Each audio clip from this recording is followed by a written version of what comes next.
এই যে ডাইন পাশে যে ইসামতি নদী আপনারা দেখছেন? হ্যাঁ দেখছি। এই নদীতে যখন কাটা ছিল না, এই নদী দিয়ে লঞ্চ, স্টিমার, স্যালন নৌকা যেত। সবকিছু গেছে। এবং আমাদের গ্রামে প্রথম হজ করছিল কফির উদ্দিন, মফিজকারীর বাবা।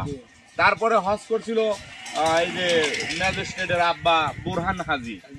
এই আমরা নৌকায় করেই তো তাকে মাতপুর এগিয়ে দিয়ে এসেছিলাম এবং নৌকায় করেই নিয়ে এসেছিলাম।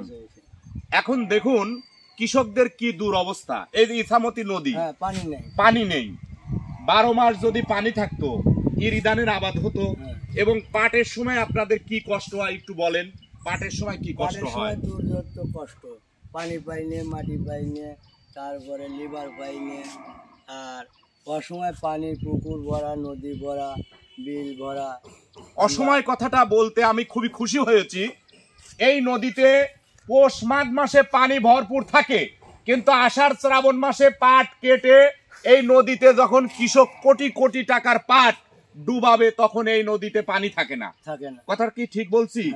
আমি মাননীয় প্রধানমন্ত্রীর পানি সম্পদ মন্ত্রীর কাছে অনুরোধ জানাবো, পাবনা জেলা বেড়া উপজেলা সাথে উপজেলা অবধি মাতপুর পর্যন্ত ইসামতি নদীতে 12 মাস পানি থাক, কৃষক যেন ইরিদানের আবাদ করতে পারে এবং নদীতে ভালোভাবে পাট ডুবাতে পারে। আপনি কি চান না? ঠিক। ধন্যবাদ। কৃষক নায়েব প্রামাণিক পক্ষে আছেন ইনশাল্লাহ। পানি সম্পদ মন্ত্রীকে ধন্যবাদ জানাবো।